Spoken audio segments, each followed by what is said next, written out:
You've probably heard the saying, you're the average of the five you spend the most time with. Well, today, we're going to explore that idea through a Stoic lens. We will discuss the 7 types of people. Your social circle today, they're not talking tomorrow. To Sarah. It's Tom, your friend, comes to you for advice. But you notice that this cycle never ends. Suddenly, you find yourself also at odds with Sarah because you tried to intervene. In this case, you could employ a strategy called reflective listening. Instead of offering advice or taking sides, mirror their words back to them. For example, if they say, I can't believe Sarah said that about me, you could respond so with, you're feeling betrayed by Sarah's words. This technique allows you to provide emotional getting entangled in the drama yourself. Another approach, and one that might sound counterintuitive, is to become selectively unavailable. Stoicism reminds us to value our time highly. Sometimes that means being unavailable for other people's crises, especially if they're recurring without resolution. Turn off your phone during certain focus periods where you concentrate solely on personal development, and let it be known that during these times be disturbed. To paraphrase Seneca, true happiness is to enjoy the present without anxious dependence upon the future. This can be particularly helpful. Can derail your progress in Stoic philosophy. How to navigate these challenging relationships. Before we begin, I would appreciate if you would like the video that you can help me to continue Stoic philosophy. If you are not subscribed, I recommend you to subscribe and activate so you don't miss any video. Type of people know.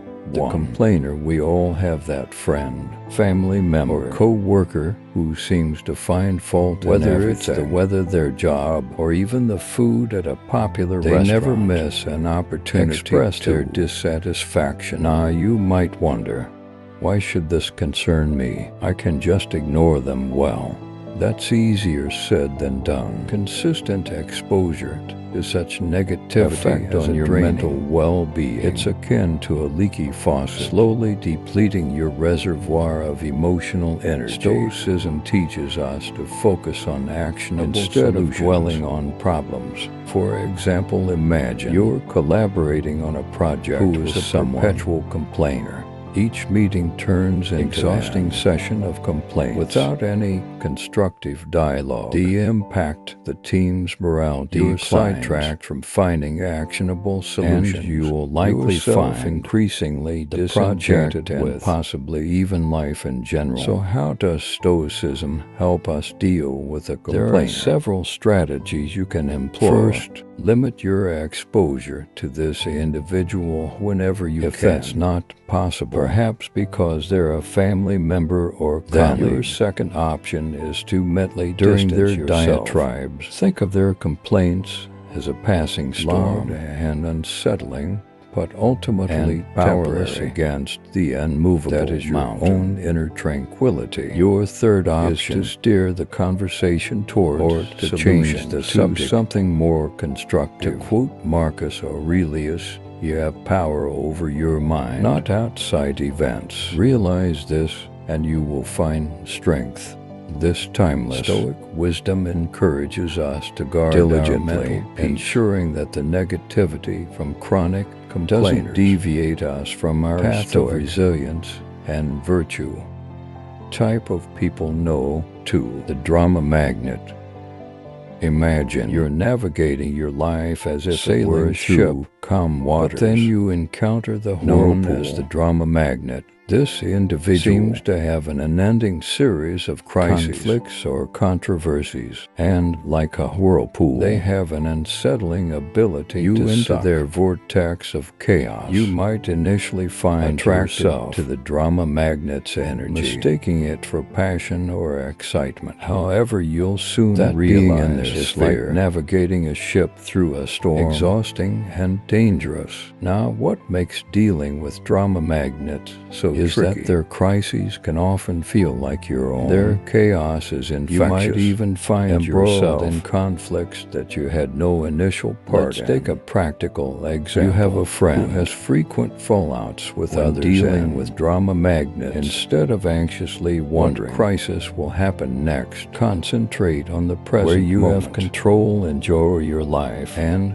don't let it be disrupted by someone else's drama. To sail your ship calmly, clear of whirlpools that threaten personal growth and tranquility.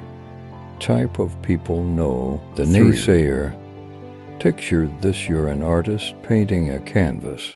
Each brush stroke adds color and life to your vision. Enter the naysayer. They walk into your studio, glance at your work, and immediately begin to critique. Are you sure about that color? That doesn't look realistic. You know, most artists never make it right. Their words, like strokes of gray paint, start to dull your vibrant canvas. This isn't your standard constructive criticism, which can be valuable instead. It's a persistent aura of doubt and negativity. For example, let's say you're excited about pursuing a new career. You've done your research, spoken to professionals in the field, and maybe even taken a few preliminary courses. When you share your enthusiasm with the naysayer, they quickly list all the reasons it won't work. The market is too competitive. Do you have the right skills? What if you fail soon enough?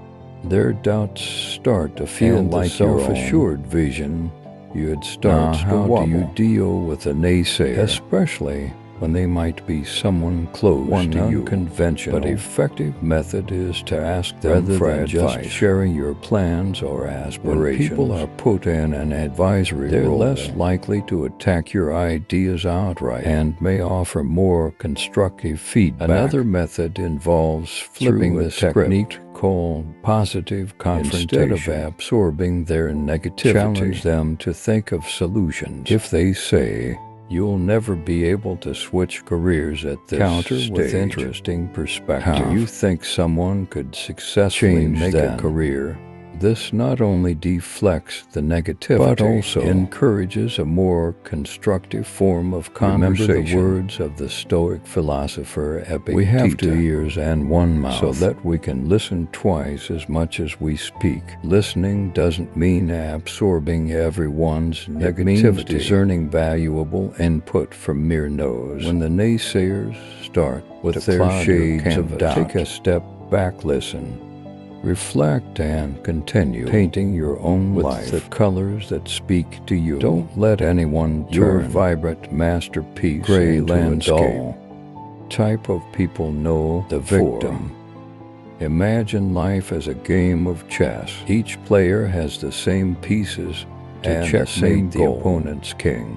You think strategically, make some sacrifices, and take some risks. The victim, however, blames the board, the pieces, or even their opponent for every poor move they make. In their eyes, they're perpetually in checkmate, not because of their choices, but because of some external force working against them. Their narrative is a never-ending tale of woe, with themselves cast as the helpless protagonist. I can't get ahead in my job because my boss dislikes me. I can't get fit because I have bad genetics.